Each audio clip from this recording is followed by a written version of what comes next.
The revolution is real, it's live, and as some comrades say, it's lit, right? lit, lit, lit.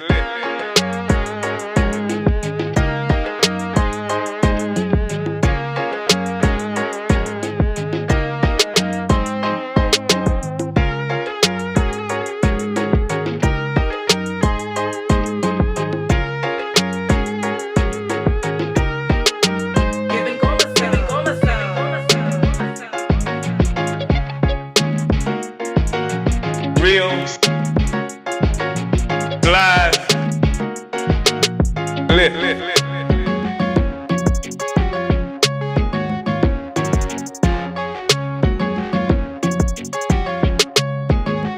right?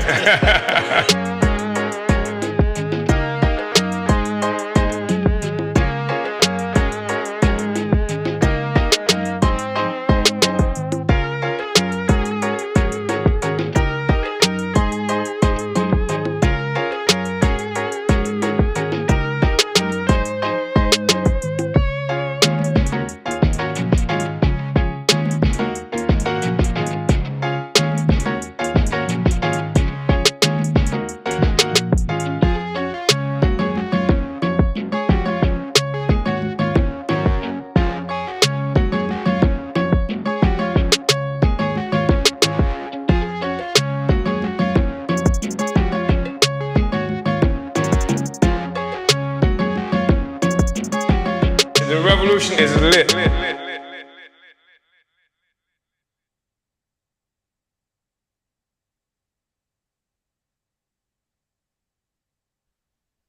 Uhuru comrades, and welcome to today's Omali Taught Me Sunday Study, live with the leader of the African nation, Chairman Omali Yeshitela. This week, we'll be completing our reading of Chapter 3 of Chairman Omali's political report to the African People's Socialist Party's 7th Congress, titled Vanguard, the Advanced Detachment of the African Revolution. Chapter 3 deals with how the party survived the counterinsurgency.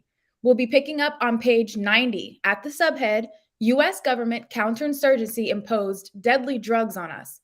Following the reading, we may take a look at the Dialectics of Black Revolution, the struggle to defeat the counterinsurgency in the U.S. by the chairman. You can access all of these study materials in the descriptions.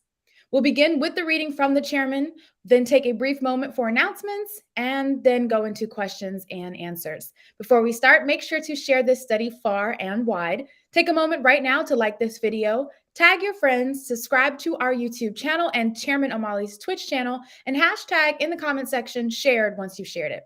Also, throughout the study, we'd like for any donations to go to uhurutours.com/donate. Donating to Uhuru Tours today will help to bring the electrifying presentations of Chairman Omali Yeshitela to the Northeast U.S. this fall with the new book, The Verdict is In, Reparations Now. Again, donate at uhurutours.com/donate. Now, it's my honor to introduce the leader of the African nation and the worldwide African Revolution, Chairman Omali Yeshitela. Uhuru, Chairman. Uhuru, thank you so much, Director Kile Anai. And I want to thank all of you who have come to participate in the study on today. As usual, send a special shout out to our brothers and sisters on the continent of Africa and who are not here where I am within the United States, where it's much easier to access the capacity to communicate. In Africa, in the Caribbean and other places where we're located, all the resources being sucked out, including infrastructure. The infrastructure that should be there is someplace in Europe or someplace in North America. And while that extends also, that exists also within the United States. That's why there's such a thing called the Del Mar Divide here in St. Louis, where I'm located. On the one hand, you have African people in North St. Louis living under horrible and despicable conditions. In fact, in many ways, when you look at North St. Louis today, it resembles what they've characterized as the horrible circumstances that people in Ukraine are living in after being involved in war, area bombardments and things like that, and on the ground artillery shellings and that kind of combat that's going on. So this is something that we see held up to us on a regular basis to tell us how bad the Russians are for what they're doing to white people in Ukraine, but African people in North St. Louis and throughout this country, that is to say the United States, live in communities that look just as bad. And the fact is the same kind of divide that we see here in St. Louis exists in the world, the relationship between the colonized and the colonized. That's just a just reality. So I want to send a shout out to brothers and sisters in Africa and the Caribbean in particular that suffer, as I mentioned earlier, from infrastructure deficits. And particularly, again, I want to send a shout out to my dear sister-in-law in Wofasi, Afua, who is there in Ghana, who's with us on every instance it's possible to be with us via social media. So I think it's important. We're going to go through the study, that's themed overall how the party survived the counterinsurgency.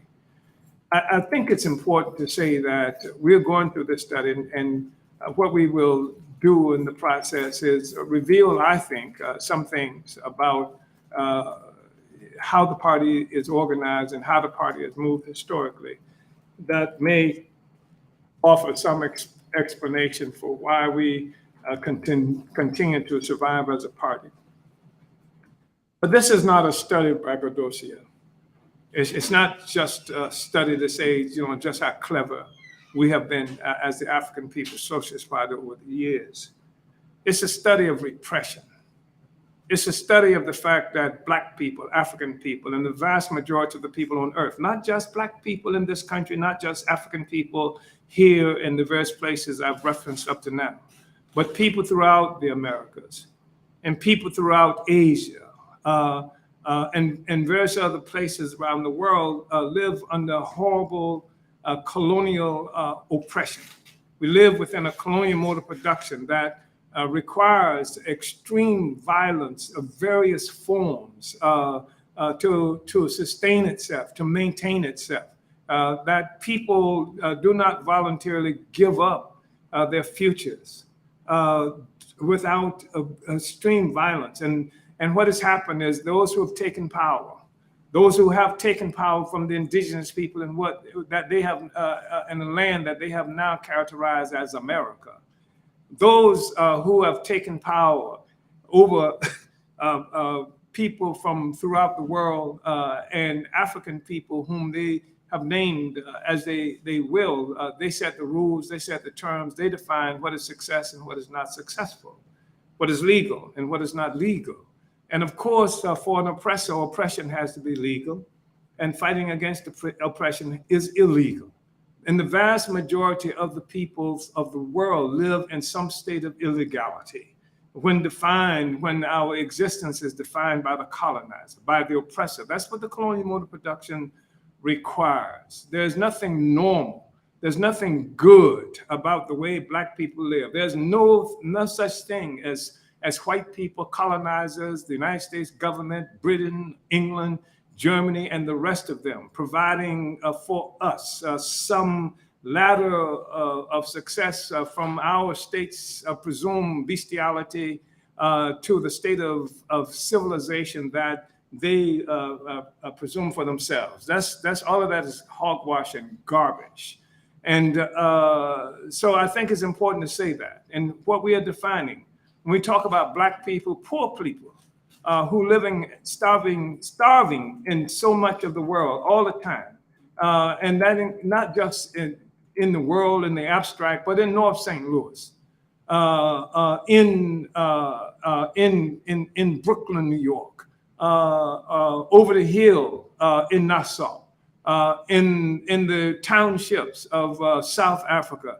I mean, the people who are literally starving and living with a system that has been legalized by the colonizers. Every instance when somebody has attempted to win our freedom, the indigenous people who've been land stolen in the Americas, murdered on a regular habitual basis, defined not by themselves for the world, but by the oppressors, by the colonizers for the world. Objects of ridicule, humiliation. This is what we as colonized people have to contend with on a regular basis. The violence is perpetual. It is ubiquitous. It is sometimes guns. It is sometimes thrusting us in prisons. It is sometimes that kind of torture, but the violence that steals away the future so that children cannot see a future beyond what has been imposed on us, notwithstanding the romantic notions coming from a letter to Athena. I think her name was from Richard Lovelace in the 1600s that goes, stone walls do not a prison make, nor iron bars a cage. Iron bars do make a cage. Stone walls imprison us. That's what we live with on a regular basis, and that's what we are talking about now. We are saying that we do not consider them as legitimate these structures that lock us into states of perpetual oppression, depression, exploitation, where those of us who produce all the wealth have nothing to show for it but poverty and scars. So that's what we're talking about. And I just wanted to say that. And I also want to say that, some people, Africans, who have accepted this definition of our reality to the point that our oppressors have stolen from us any sense of agency that we have as a people. We don't have agency. And that's come from even the best of the colonizers, the most revolutionary of the colonizers, the iconic colonizer, even Karl Marx, who comes up with the concept of primitive accumulation to describe the advent of the capitalist system, the emergence of white people in the world. He talks about turning Africa into a commercial hunting for the warren for the commercial hunting of black skins. And he talks about what has happened to, he characterizes as East India, talking about India, where Britain killed something 50 million people, 50 million people. How many millions of people were murdered? More than 100 million Africans, just in the process of getting Africans from Africa to where we were dispersed around the world. And this has been characterized as primitive accumulation. Our significance was not unto ourselves. There was no discussion about the meaning of this primitive accumulation to East India. There was no discussion of the meaning of this primitive accumulation to that Africa that has been turned into a warren for the commercial of black skins. There is no discussion of the significance of this primitive accumulation to the indigenous people here in the Americas. Our significance was only as to how it contributed to the development of white people in Europe, how it helped to facilitate the end of feudalism. And even that's not clearly stated. So agency has been taken from us. We have no significance except for how we facilitate the development of others, of Europeans, of white people, of white power, of the colonizer. And so over a period of time, hundreds of years, you're talking about our people being subject to the definition of our reality that didn't just come from Marx, but from the colonizers, from the oppressors who couldn't see us as significant, and then destroyed or really challenged our ability to see our own significance, that we have agency, that we have dreams, that we have aspirations, that we have needs and requirements that are separate from, it should be separate from, but they're not separate from our relationship to the colonizer. But that there is now this assumption that whether God or gods or some other force will rescue us, some extraterrestrial or some other force will rescue us from our circumstances and take us into the swing low, sweet chariot coming for to carry me home. A kind of philosophy that liquidates agency on our part. But we do have agency. Nat Turner said we had agency. Denmark Vesey said we had agency. Patrice Lumumba, this remarkable letter that he wrote that everybody should read, in terms of what history, the history that will be written about Africa will not be written by Belgium in Antwerp, or will not be written in Amsterdam or the United States, will be written by Africans ourselves. That presupposes agency on our part. So I think about that when I look at, in the 1960s, there were people who assumed that we would be rescued by the Chinese. In the 1940s even, there were people during the Second Imperialist World War that were so grateful to see somebody challenging what was obvious colonial white power that we had to deal with, that they united with the Japanese imperialists. Somebody was fighting against the colonizer, and actually, hopefully, that will rescue us.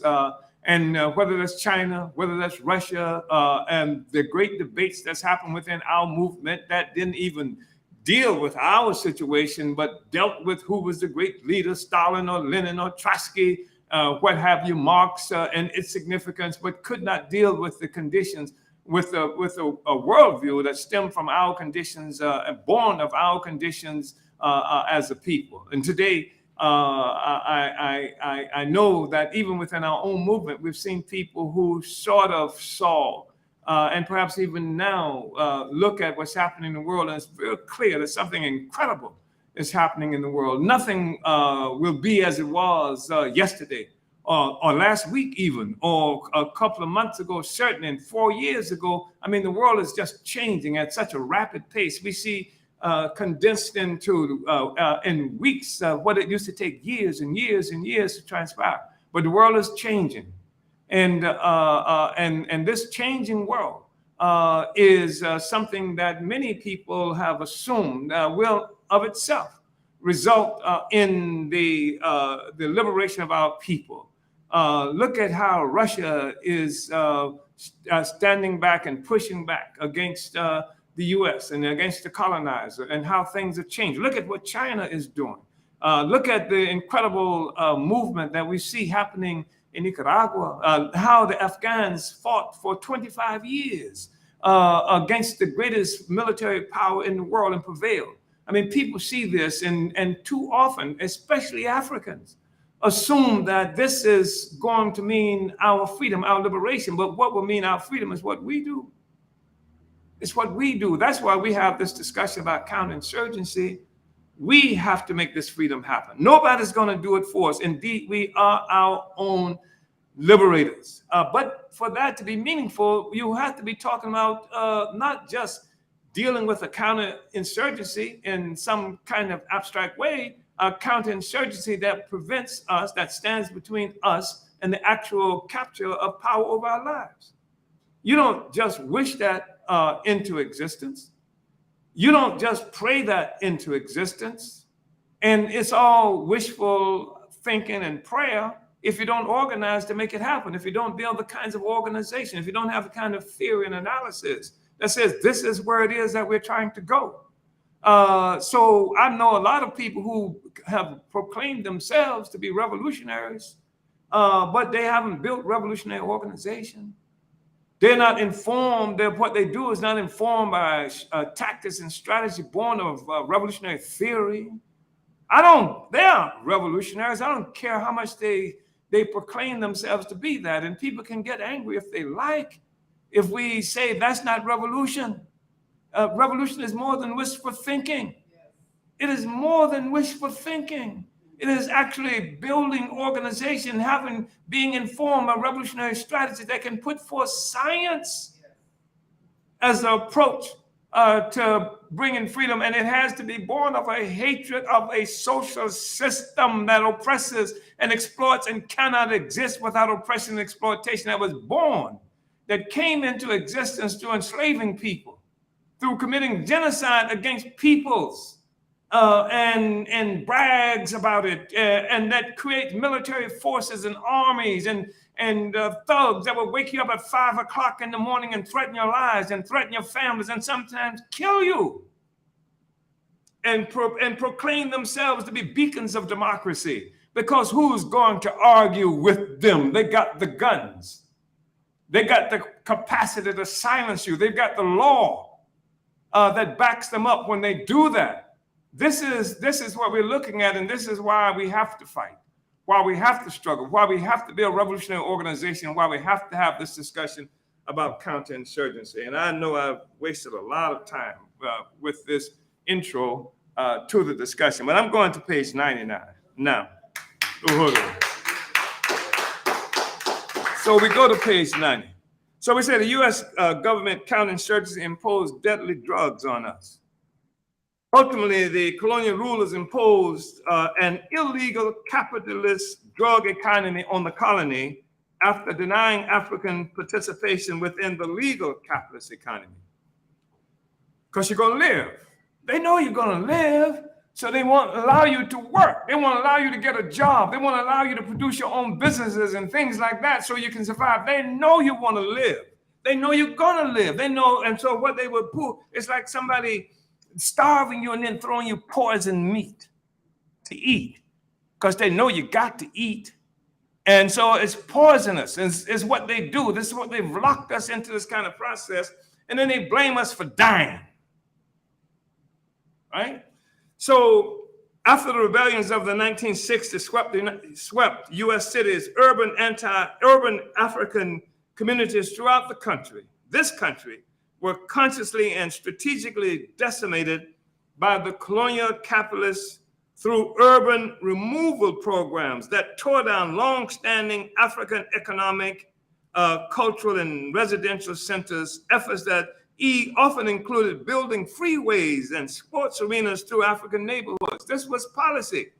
They call it urban renewal, like they call it removing blight with the so-called, what they call them, land banks that they've created in place starting in St. Louis, where they take people's homes and houses and push them out of, this is colonialism. And you know, so the urban removal programs of the 60s paved the way for the now pervasive gentrification seen in most cities today.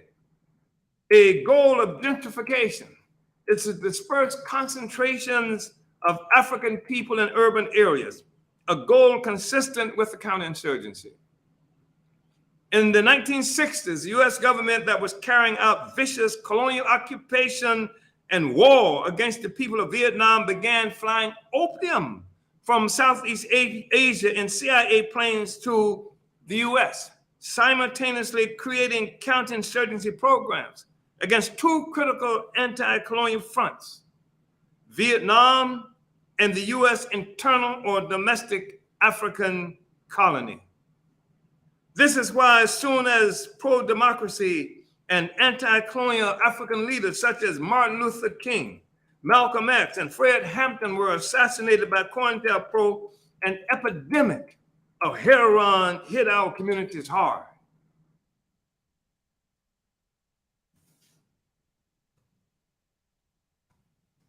Sorry, struggling through this.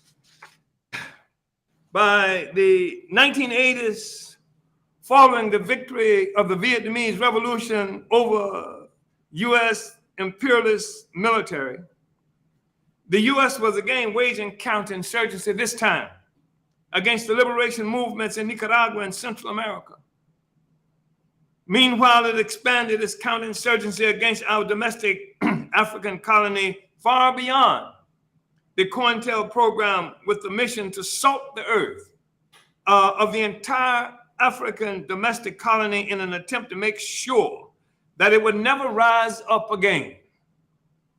Our party was the only force that correctly exposed the fact that the epidemic of the deadly, addictive, laboratory-created cocaine derivative called crack that profoundly ravaged our communities for 2 decades was a continuation of colonial war against us.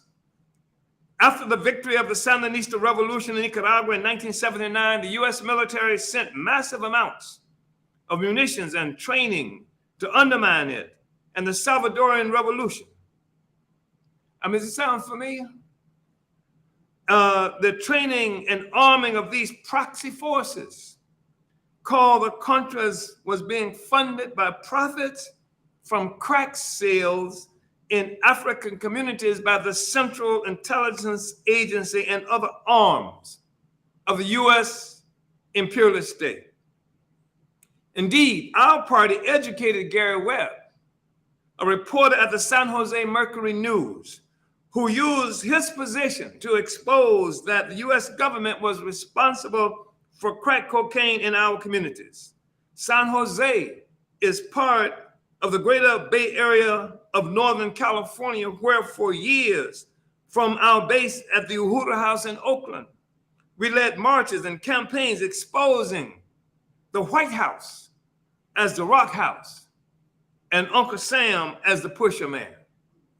In 1994, I was invited by African students to speak at San Jose State University, where I responded to some doubting students, quote, "Are you saying you don't believe that the US government would actually put drugs in the Black community?" I would tell you this is the government that did slavery. If it did slavery, it would do anything. The Contras would be at Hull's ranch to receive weapons coming on airplanes. The same airplanes would be loaded up with cocaine and brought back to this country, sometimes to Homestead Air Force Base in the state of Florida. This is in congressional records. The Tower Commission talked about this. They don't say what happened to the cocaine after that, but they didn't keep it at Homestead Air Force Base. I want to tell you it's in San Jose, Oakland, California, Tampa, Florida, and the rest of it. So in 1996, Webb published a lengthy, well-documented article in the Mercury News.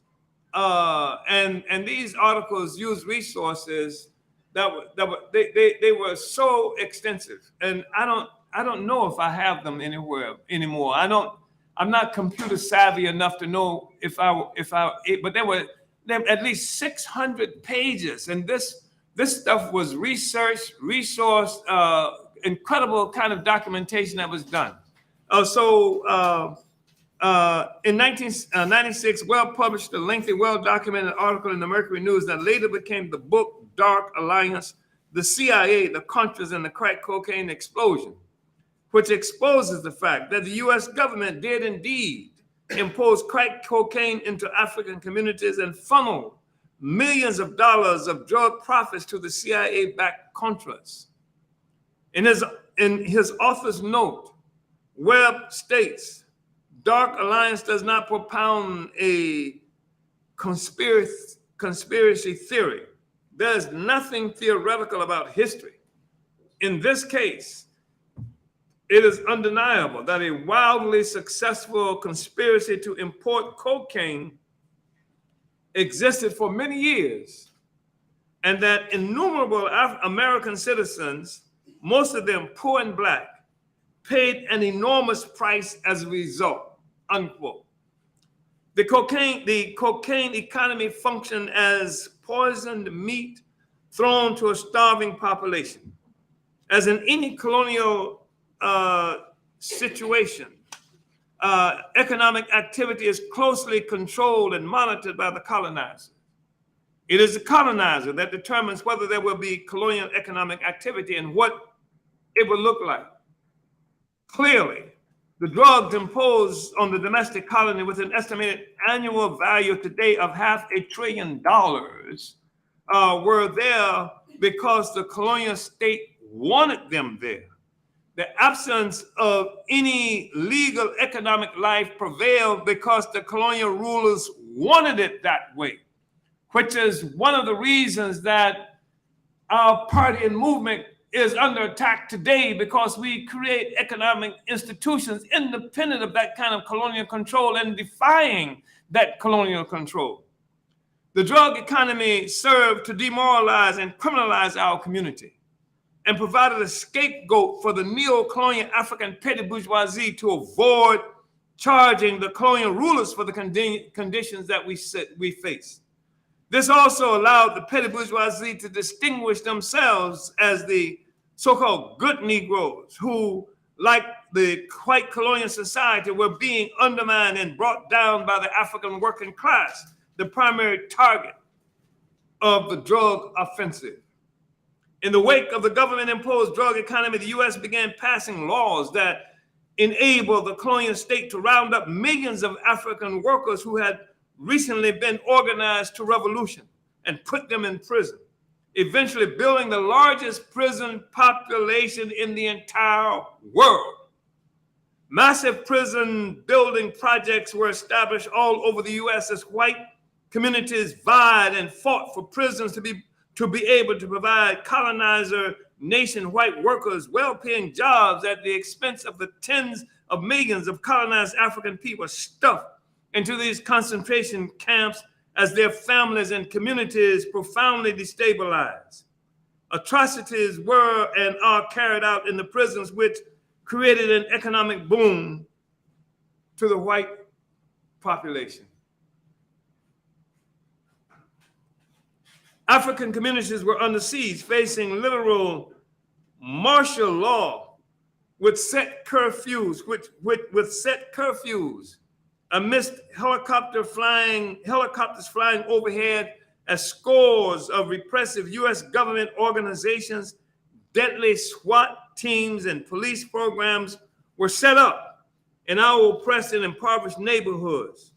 Police programs such as Weed and Seed, Hope 6, and vigilante neighborhood watch groups, among countless others, were established in African working class communities all over the United States. African children were farmed out to white women who earned small fortunes as foster mothers who tortured and in some cases mutilated our children in violation of the Convention on the Prevention and Punishment of the Crime of Genocide. One such case around which the party waged a powerful campaign was that of Yvonne Eldridge, a white woman from Walnut Creek, California, a suburb of Oakland. Eldridge made over $10,000 a month housing scores of African children from the foster care system whose parents were victims of the U.S. government's imposition of crack cocaine in the African community. Eldridge consciously made the children ill because, you see, they can get more money for special needs children who were ill or had certain kinds of problems. So Eldridge consciously made the children ill, killing at least 3 African babies and submitting at least 8 others to abuse, including cutting intravenous cords and reporting non-existent symptoms to doctors who collaborated by performing surgery to remove the infant's organs. This was going on. There's a whole industry. I remember, because I'm charged with somehow being under Russian direction by saying genocide is being committed against African people. I remember just around the same struggle being at the county government. What's it called in Oakland? Was it, I forgot what it's called. And saying that genocide was being committed against our people with this, and this white woman who was a county commissioner, whatever they are characterized as, in Alameda, making a statement, how dare you say genocide? After all, Jews have gone through, you use the term genocide. This is something that's reserved. You can't even say it. You talk about free speech. You talk about even the ability to define our reality when there's an industry that brings in all kinds of people who are from the colonizer nation and provides wealth, resources, and education for how to deal with this question. So you can't even say genocide is being committed against us. It makes you weird, it makes you crazy, it makes you anti-Semitic. Struggle led by the party forced the state to finally indict and bring Eldridge to trial. It didn't matter that much. She claimed to be afflicted by something, Munchausen, something by proxy. And the defense was that she was afflicted by this disease that made her have to see doctors all the time. So she would make the children sick so she could take them to the doctors. But obviously that was fallacious, because she had children of her own that she never had doctors to remove their spleen, as was done with these babies, these black babies, where she never cut the intervention, where she never even put fecal matter into intravenous tubes that were sent into these babies. She never did that for them. This is what black people live with and colonized people live with on a regular, humiliating, horrendous, oppressive basis all the time. And when we say something about it, we get bombed at 5 o'clock in the morning and charged with some kinds of crime. And of course, our crime is demanding that black people be free. We don't run around just saying Black Lives Matter. We say we have to be free. And the control of African people has to be in the hands of African people. That's what we do. That's the thing that has made us criminals in the face of a colonial state. So it took terror and opportunism to return to class peace. Political debate within our oppressed communities was neutralized by assassinations and other forms of counterinsurgency, including the inundation of drugs in the African community. So political debate is neutralized, because the community is defined as a criminal community. In fact, they call the black community pathological. Our community is diseased community. This is what intellectuals, liberals, intellectuals were saying from the white community about black people. We are a diseased community. And so I'm now quoting from the Advanced Detachment.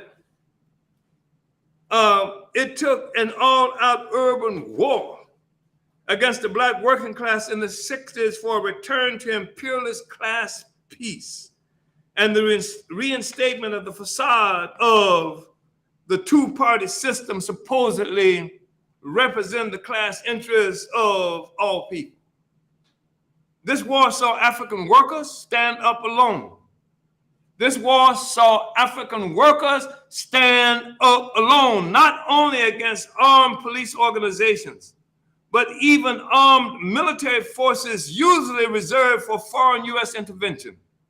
In Detroit, this included the 82nd Airborne Division. In urban areas throughout the United States, military tanks and an assortment of other sophisticated armaments were deployed against the unarmed black working class community. I'm saying this, there's a program called 1030, I think it is, something like that, that some people just discovered, where the U.S. has now giving military weapons to police organizations throughout this country. But they were doing it then. They were coming in then. I mean, it was military C4. That explosion that they dropped on that home in Philadelphia in 1985 that killed 11 women, and children, destroyed the entire African community.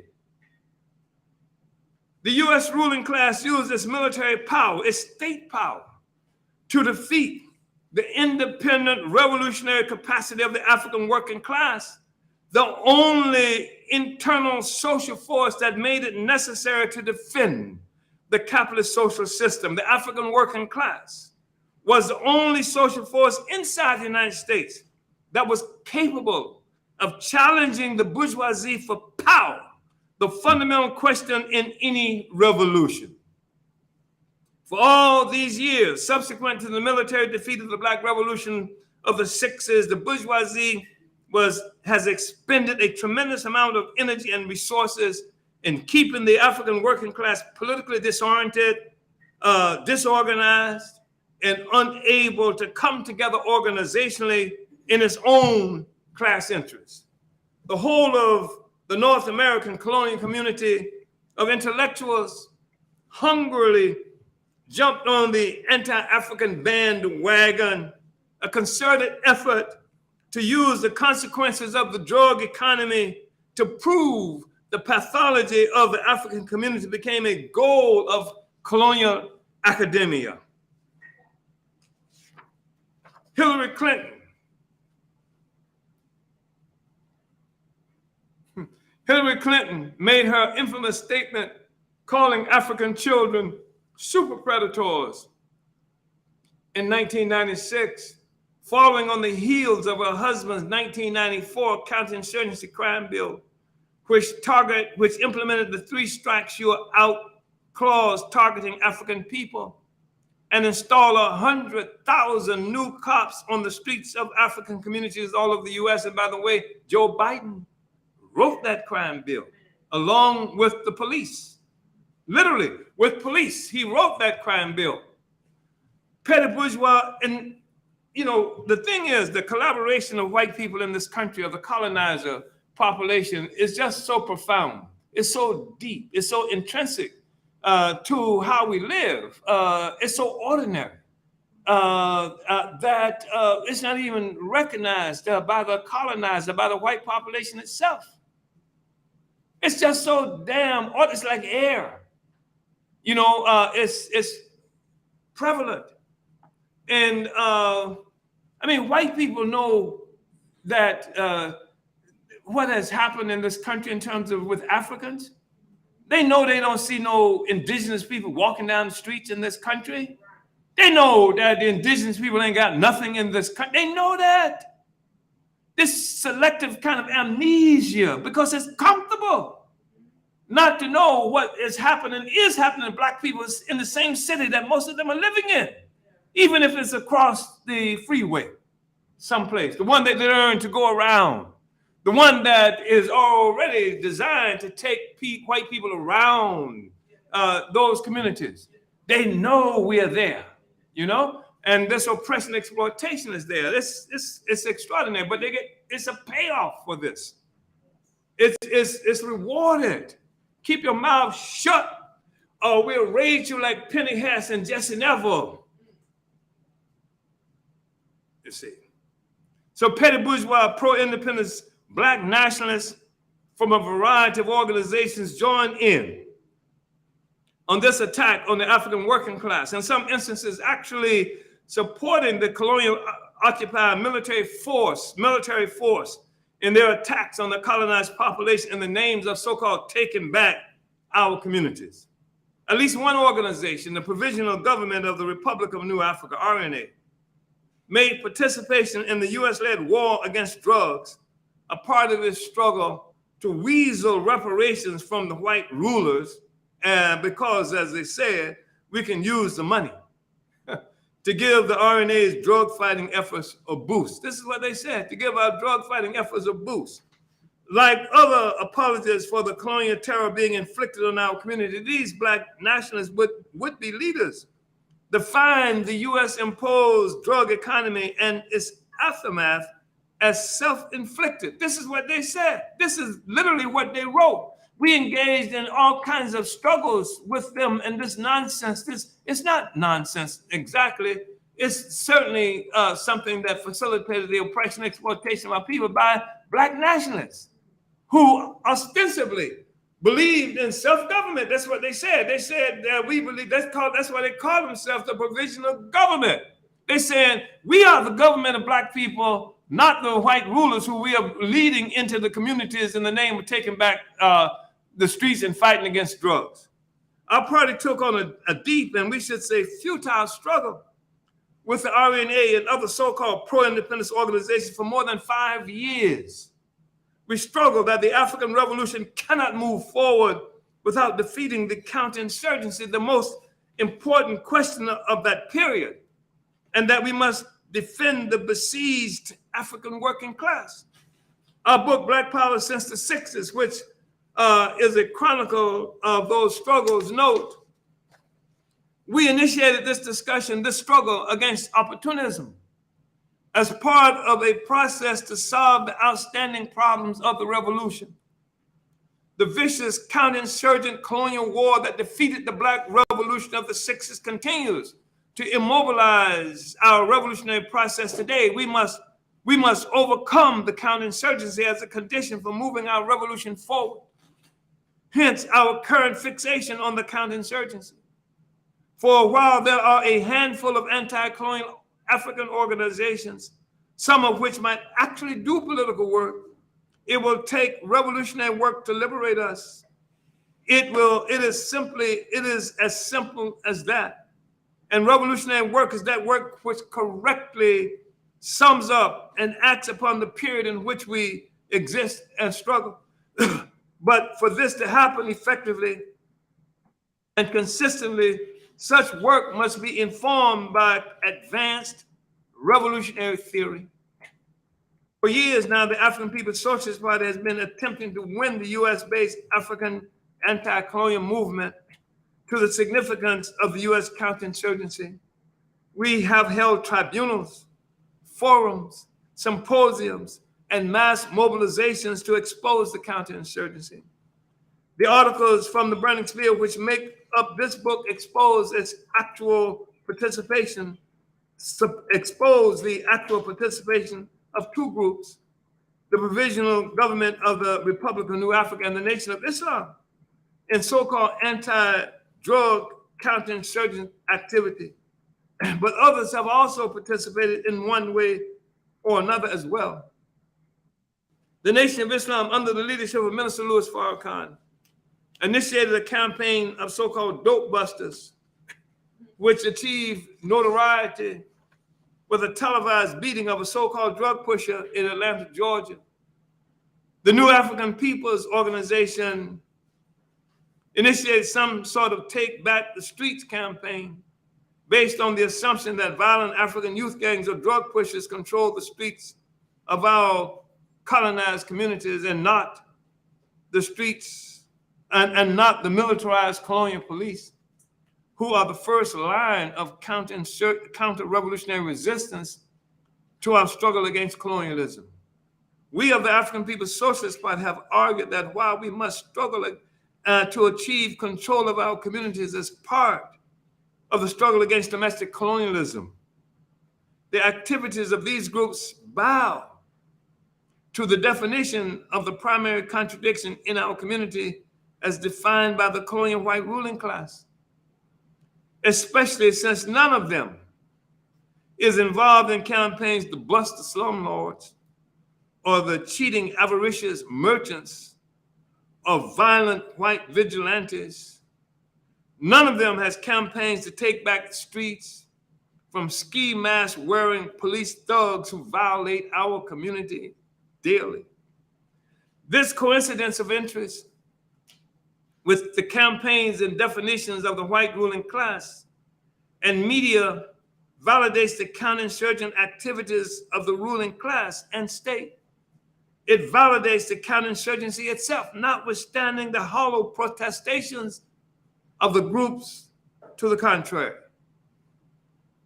The approach of our party has been to identify the counterinsurgency and all its obvious components as the primary contradiction, and to attempt to win all in our oppressed colonial community who can be won, to struggle against the counterinsurgency, including the government importation of drugs into our community and the vicious war against our people in the name of a war against drugs.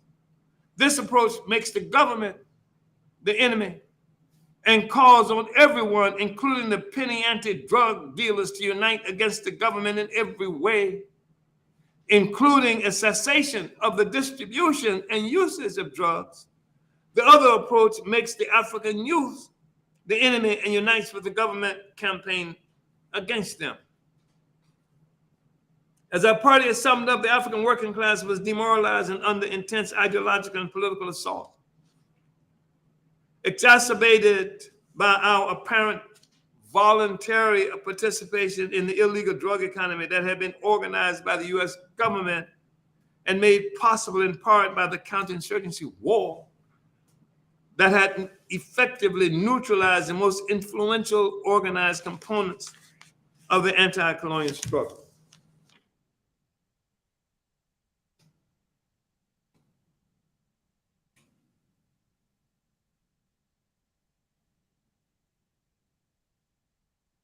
I hope we can get to through this and to a part of the document. I'm not sure we'll succeed. I did want to at least introduce some things from the other document. I'm going to try to move more expeditiously with your permission. And in any event, we need to finish this. And if we can do it as groups, studies and things like that, it would be important. So I'm going to try and expedite this process. I want to, while I'm here, just shout out to, there are two Uhuru children who are in the meeting right now, the lovely children of Comrade Sister Rage, Nova, 7-year-old powerful force, and Torrin, who is a little older. I just always appreciate seeing them so much and loving them so much. So I just wanted to say that. So I'm going to move forward. It was this voluntary aspect of the drug war that made the counterinsurgency so effective. It gave the appearance of the victim being the perpetrator, even to the victim. That's the licking the blade. You know what I mean? Yeah. Nevertheless, there was a common refrain within the African colonized that recognized we don't have the planes and ships to bring the drugs into our community. This popular statement echoed countless speeches, spear articles by myself, and demonstrations held by party-led organizations over many years. So how did drugs get here? You say they come from Asia? We ain't got no damn airplane. You say they come from South America? How did they get here? You know, some black person from trying to escape the horrors you've imposed on us in Haiti or something, swam with the backpacks, you know, carrying the drugs here, you know. How the hell did they get here? So this is what people were saying. So Kwame Nkrumah, the first president of an independent Ghana, introduced the neo-colonialism to the world. In his 1965 book, Neo-Colonialism, the Last Stage of Imperialism, Nkrumah wrote, quote, "Neo-colonialism is also the worst form of imperialism. For those who practice it, it means power without responsibility. And for those who suffer from it, it means exploitation without redress.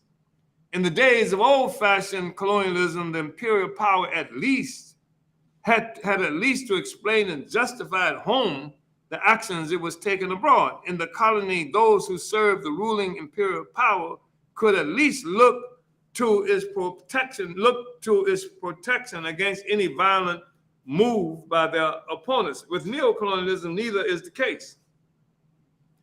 Direct colonialism, when the white man, the colonizer, in his own face, showing his own hands, taking off the hoods and coming and dominating our community, the African community at least, you know, could fight back against that and even try to hold the colonizer accountable, at least in theory, hold the colonizer accountable to the government, the state that was overall responsible for our condition. But with neo-colonialism, you can't do that because it's not the white man who's doing it to you. It's a Negro. It's Barack. It's Kamala. It's somebody whose name might even be Mohammed. So while we don't necessarily disagree with the statement, it does not get at the heart of the critical fact that neo-colonialism is carried out by the African petty bourgeoisie. As we explained in the political report to the 6th Congress of the African People's Socialist Party on uneasy equilibrium, the African Revolution versus parasitic capitalism, our party has been able to advance the understanding of neo-colonialism, giving it a class character, and identifying the African petty bourgeoisie as a social base from which it springs. Throughout the world, when the movement for liberation grew to an extent that masses rose up with the blood-curdling cry of "Kill the white man," it became no longer tenable for white power to exercise its rule directly. We saw that in Canfield Drive, didn't we? In 2014, when what happened? The masses, after they killed that boy and left him there for 4.5 hours in 100-degree plus asphalt weather, the masses rose up. They weren't saying hands up, don't shoot. They weren't saying Black Lives Matter. They said what? Kill the police. And we saw parachuted into the St. Louis area more sellouts than we've found any place in the world at that time. And we saw the African petty bourgeoisie move in to accommodate the need of white power to clothe itself in black skin. And so all these Negroes pimped the black community. And you had one Negro in particular who became wildly, boldly known as standing between the police and the people. He was the peacemaker. He became elected official here until they got something on him and he booked.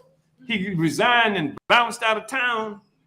And then there were others who made their careers exploiting the community in this way because colonialism could not present itself in its own naked white face. That's why they need a Kamala Harris.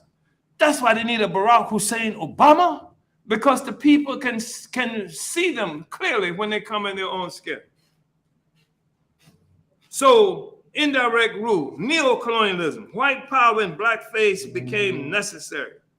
The mass struggles for liberation necessitated an obvious transfer of political power from the white colonizer to the black colonized. That's what apparently happened. Okay, we're not in power, these guys are in power now. And it gave some Africans such a false sense of pride. Now my oppressor is coming to club me with a red, black, and green billy club, right? Wearing red, black, and green jumpsuits, right? You know, this is the kind of thing that that happened. And this also shows the fallacy of the whole thing about fighting against racism. The colonial question continues to be the fundamental question that we've always had to deal with. So this series to obscure the fact, serves rather to obscure the fact that the white colonizer continues to dominate the colonized through control of the economy and hence control of the politics of the colonized. Therefore, when you have a Black Power blueprint program that moves to seize control of the economic activity of our people by the people themselves, you become an enemy to the colonial state. And they wake you up early in the morning with flashbang grenades. So neocolonialism is a concept developed by Kwame Nkrumah to define the new face of colonialism. And Nkrumah taught how the continued control of African economies allowed for indirect rule by the same powers. However, it was our party that defined African neocolonialists according to their class character. We did this. It was we, in fact, it would be years later before Nkrumah even recognized the class contradiction in Africa itself. And that is another story. His book, Class Struggle in Africa, was one that begins to explore that. It was we who recognized the role of class in the implementation of neocolonial rule. This had not been previously understood. In our 1991 pamphlet, Dialectics of Black Revolution, the struggle to defeat the counterinsurgency in the United States, we showed how the US government deepened the counterinsurgency against the African Revolution using neocolonialism. With the defeat of the Black Revolution of the 60s, the strategic target of the counterinsurgency shifted to include the entire African population with emphasis on the African working class, employed and increasingly enlarged unemployed.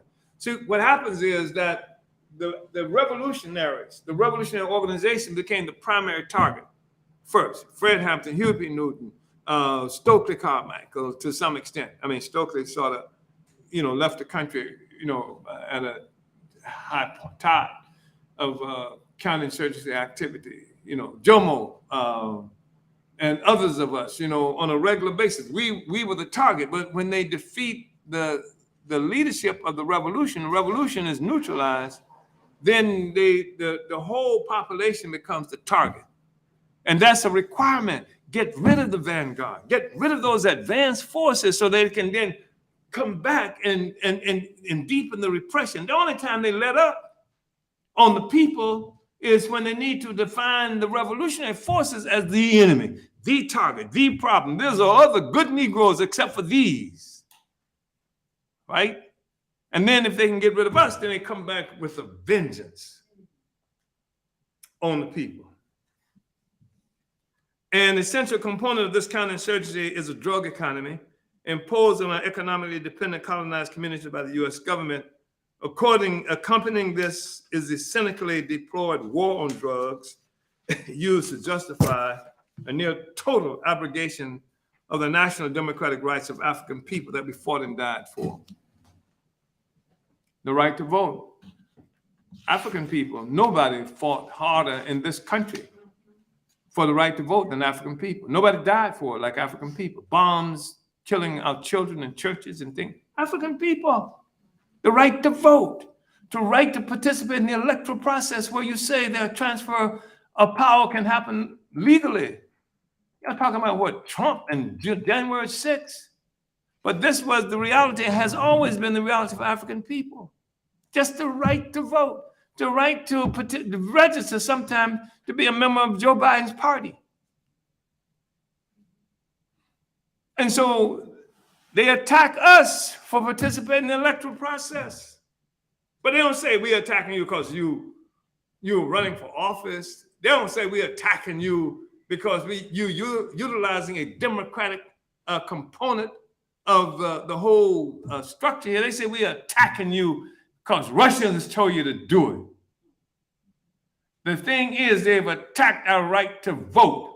And I don't give a damn what they say. You can't make a distinction for me about the bombing of that church in Birmingham, Alabama in 1963 that killed those little girls for participating, their families participating in an electoral process, voting, and the bombing of my house, and the bombing of our offices here and in Florida on July 29th, 2022 for voting, for participating in the electoral process. That's what they attacked us for.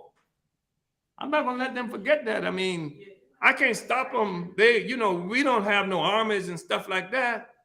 So I can't stop them from waking me up early in the morning or putting me to sleep early in the morning. They put Fred to sleep. They didn't wake him up. They drugged him so he would never wake up, and then they killed him to make sure that he didn't wake up. And that was in 1969 with Fred Hampton. And I thought we were experiencing a repeat of that on July 29th, 2022, when they attacked my home. So to facilitate the criminalization of the African community, the counterinsurgency also utilized a neo-colonial policy, which elevated thousands of Africans as elected officials and administrators. This has served to deflect consciousness of a defeated Black revolution, give a false sense of African progress, kill off the revolutionaries. But they get somebody who is a neo-colonial puppet to give a face to our community and say, look how much progress you've made. Neocolonialism acts as a cover for the counterinsurgency, either through the silence of these officials, the fact that Cora Bush is quite the hero, the most progressive so-called Black politician now coming out of St. Louis, can't say a single word. I don't even know if she said anything about defend Kim Gardner.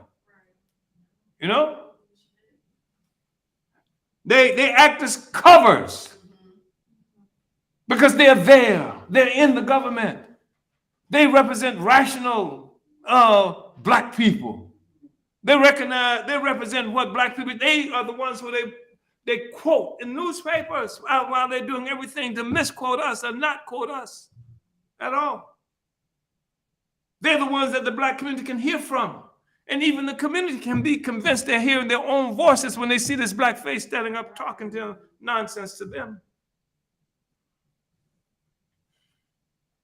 So neocolonialism acts as a cover for the counterinsurgency, either through the silence of these officials or through their actual hands-on participation in the attack on our people. Such was the case with the 1985 bombing of the African community in Philadelphia under the direction of an African mayor, Wilson Good, and also the guy who was over the police department, I've forgotten his name right now, was an African.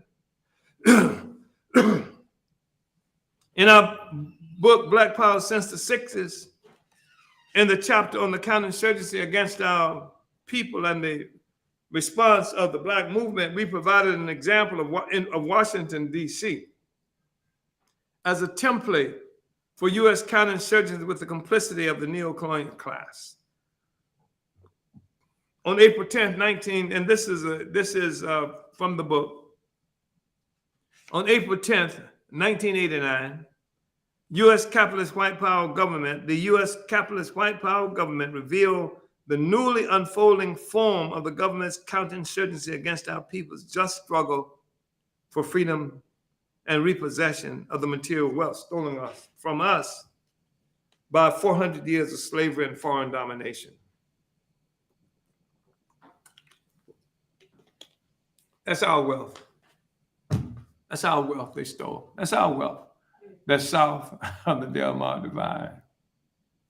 It took it from us. It took all the sweat and labor. How much equity went into all these houses, for example, that the LRA controls, the so-called land bank. Black people, Black sweat. Yeah. And it's not just Black people. I mean, you think about a colonized population who they work from, can't see in the morning, they can't see and humiliate. Black people going through the worst kinds of things and still live long enough to try to acquire something. Not just for themselves, but my child gonna have something when I die. Instead, Paul, what's his name? McKees gets it and renames it. Black people build a hospital, the first Black hospital west of the Mississippi that created African doctors and nurses and things like that. Black people did that. They destroyed. And then Paul McKees now has taken some of this stolen properties and then puts the name Homer G. Phillips on it to cover up the crime. The government kills Martin Luther King and gives us a holiday to celebrate his birth. Every city in this country, there's a Martin Luther King Drive, a Martin Luther King Street, Avenue, Boulevard, and starving Black people in those same cities who have not progressed at all, in fact, whose progress was halted, was stopped or stymied as a consequence of this murder. And then, of course, the federal government gave you Juneteenth, a red, white, and blue Juneteenth, which made a lot of people happy, I think. So anyway, on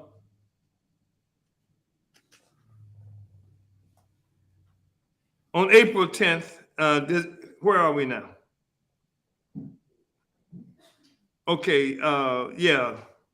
So we're talking about this on April 10th. We quoting the book Black Power Since the 1960s. On April 10th, 1989, the U.S. capitalist white power government revealed the newly unfolding form of the government's counterinsurgency against our people's just struggle for freedom and repossession of the material wealth stolen from us by 400 years of slavery and foreign domination. It's necessary to mention the material wealth because people like to tell us that our struggle is against white people not liking us. Material wealth, what we've created, the wealth that we've created on the stolen land of the indigenous people. You have white people come in naked with nothing. No freedom, no resources, not even knowing where the hell they were. Right? And that's the reality. And now they got everything, and the indigenous people got nothing. And those who worked on the land of the indigenous people got nothing. And we and the indigenous people catching hell. This is the colonial mode of production. Yeah. That's what we're talking about. And the whole world, this is microcosm, is that what you say? Yeah. Of how the whole world economy and life on the planet Earth articulates itself. April 10th was the day that William J. Bennett, the National Drug Policy Director of Drug Czar under then U.S. President Ronald Wilson Reagan, flanked by Secretary of Housing and Urban Development Jack Kemp and Richard Thornburgh, U.S. Attorney General, outlined an incredible state of martial law for Washington, D.C. that is public consolidation of a general campaign directed toward the domestically colonized African population. So again, this was on April 10th, 1989. Bennett's plan, which effectively nullified the election of the sleazy neocolonialist Marion Barry administration and returned the DC government to direct white control, calls for the deployment in Washington, D.C. of a so-called Metropolitan Area Task Force consisting of representatives from the Drug Enforcement Administration, FBI, U.S. Marshals Service, Department of Defense, U.S. Attorney's Office, Internal Revenue Service, Immigration and Naturalization Service, Bureau of Alcohol, Tobacco, and Firearms, U.S. Customs Service, Park Police, D.C. Metropolitan Police Department, and state and local police agencies from Maryland and Virginia. The immediate effect of Bennett's action was a legal coup d'etat as a means of countering one profound security problem for world capitalism led by U.S. imperialism, namely the seat of international white power, the U.S. Capitol, sitting in the middle of a population that is 70% African and extremely hostile toward the U.S. colonial government and its domestic and foreign policy. Well, it ain't 70% African no more. They've worked that the African population in Washington, D.C. is a minority population. In a sense, Bennett's attack on, and it's really interesting. I mean, it's noteworthy, I guess. You look at Washington, D.C., who designed it? It was an African who designed it. Who designed Washington, D.C.? What's his name? Look it up.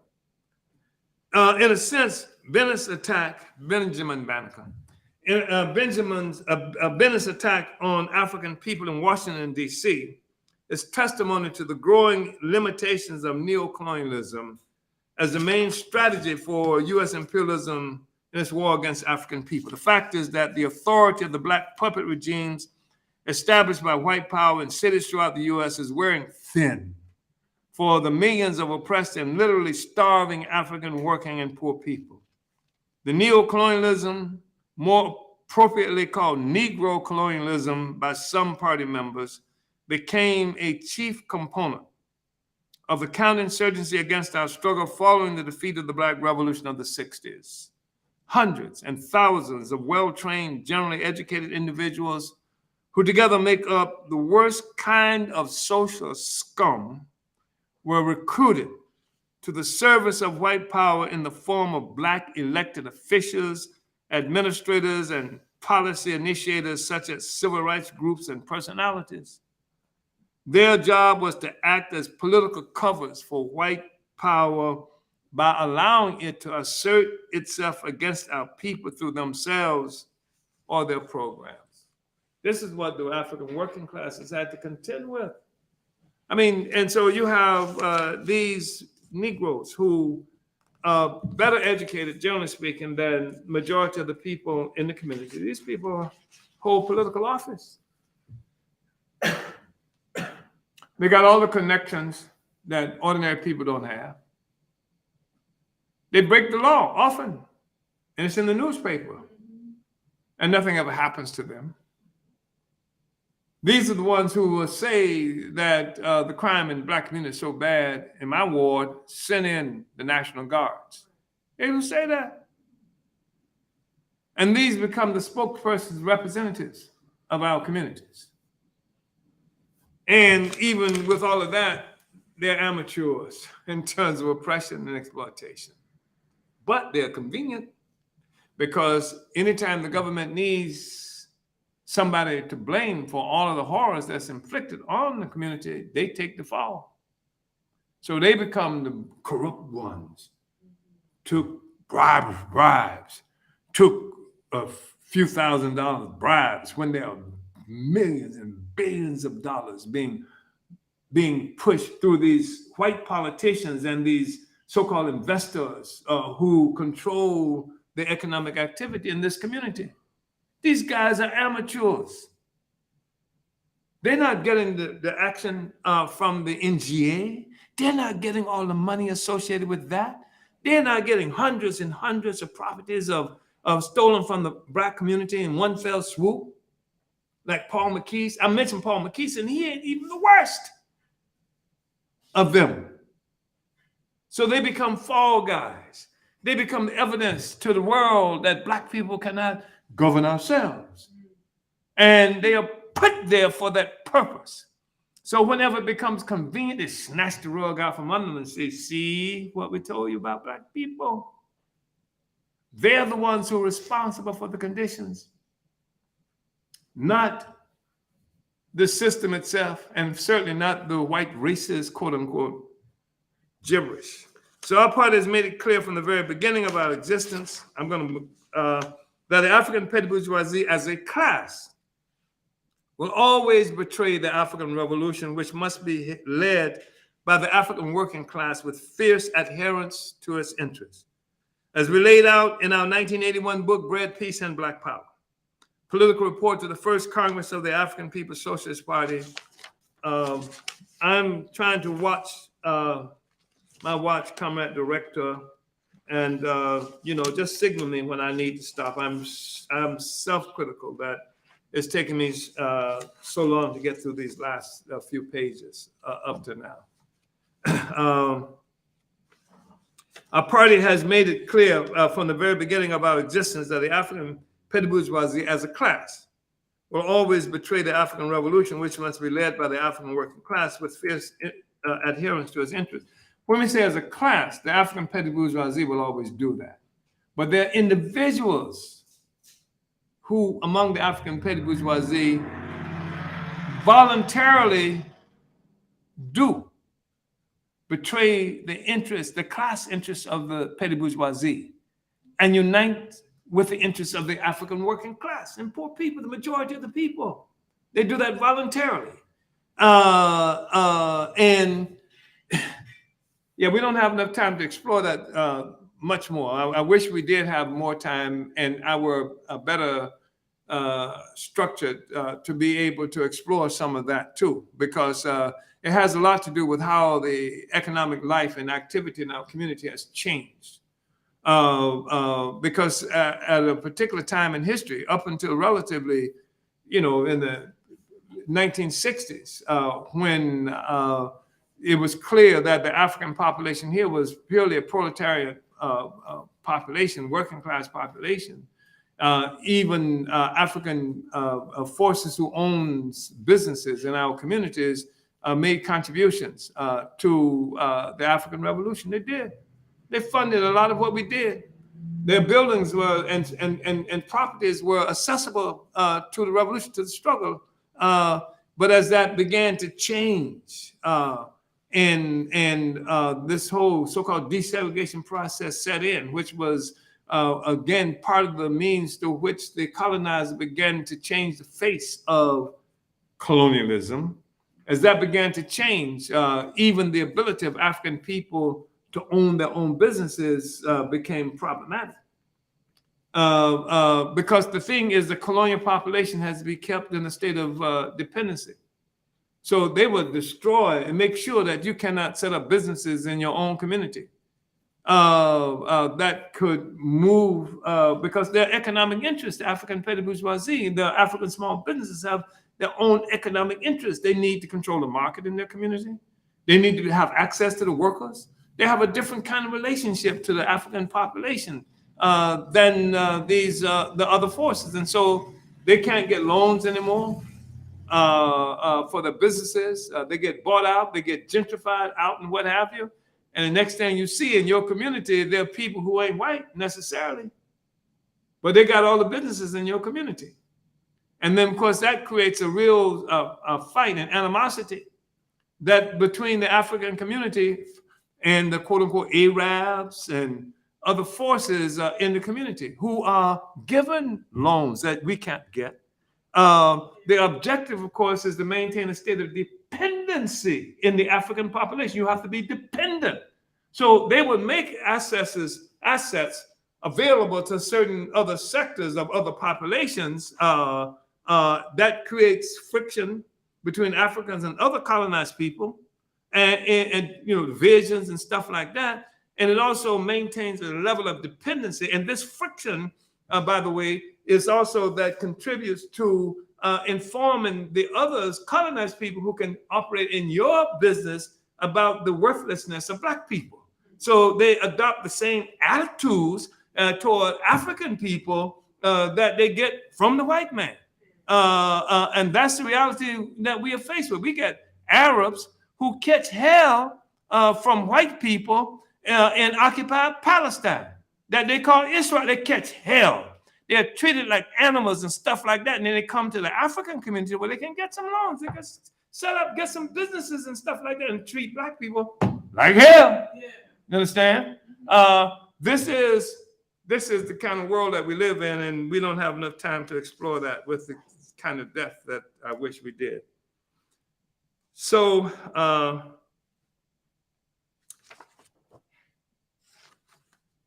how are we doing, Comrade Director? You better give me some leadership here. I say, Chairman, we can do about 7 more minutes, so that's till 11:30. Okay. Yeah. So I'll read fast. Okay.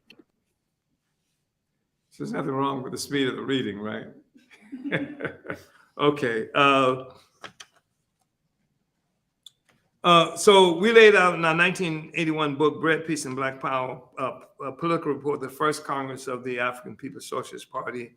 The epoch of struggles and victories over neocolonialism and dependency represents the leading revolutionary tendency in the world today.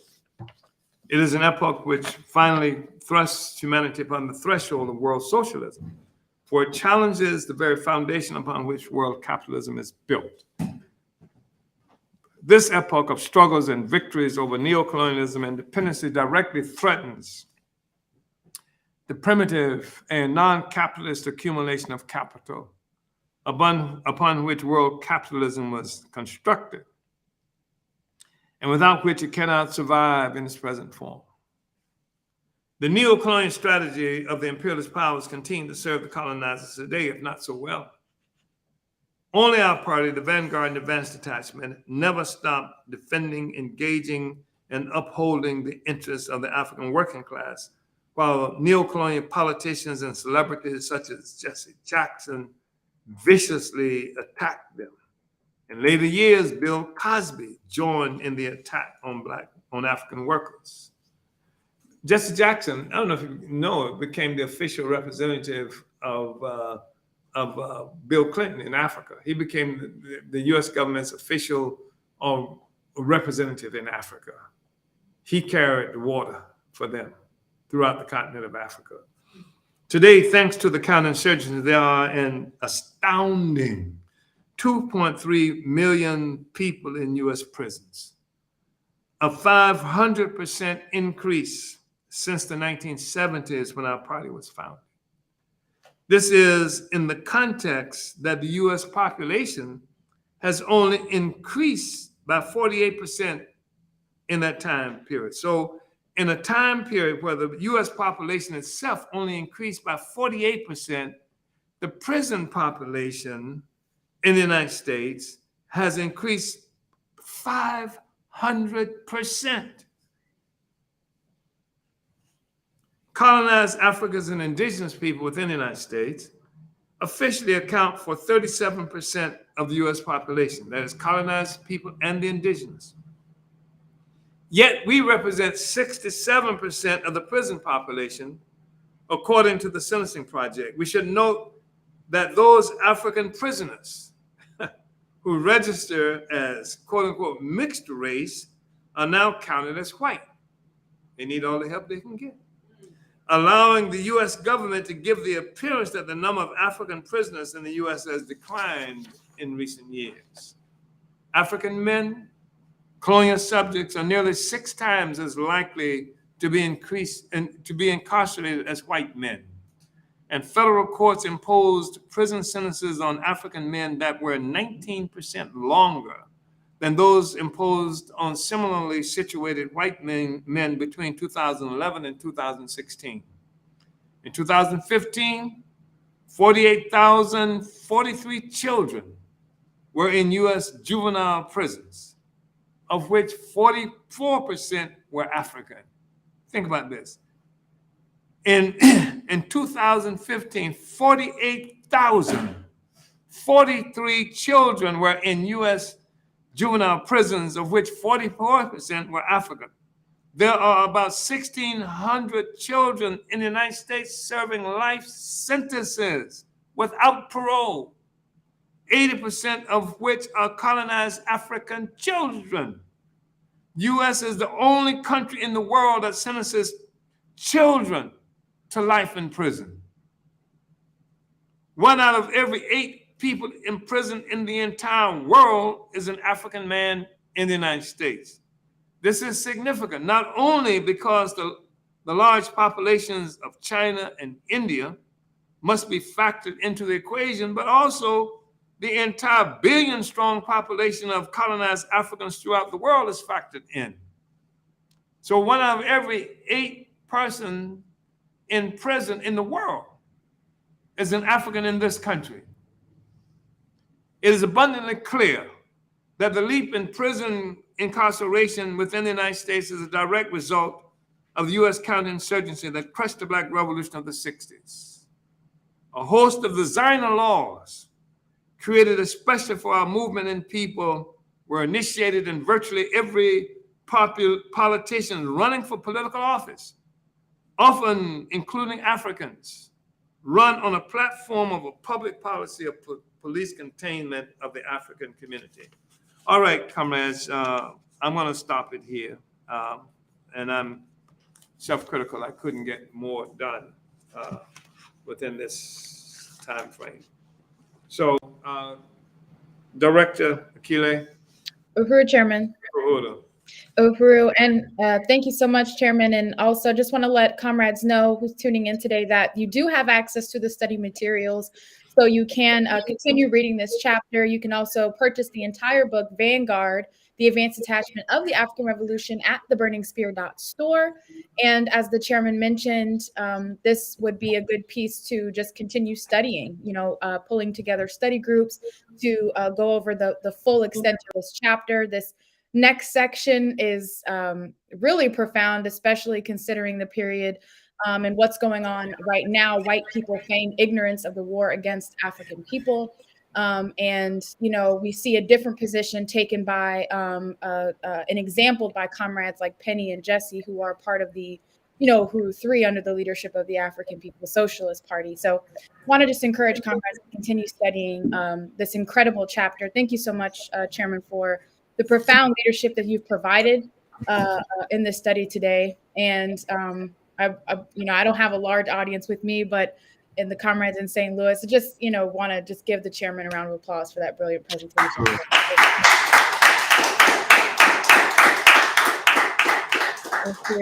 So now this is the point where we're going to get into our announcements and then into the question and answer section. So take this time now to put your question into the chat so we can get it into the queue and pose the question to our chairman. So first, let's take a look at our announcements. And to kick us off, I would like to, is Comrade Kinge in the room in St. Louis to talk about the chairman's Northeast U.S. tour coming this fall and how people can support these efforts. Uhuru.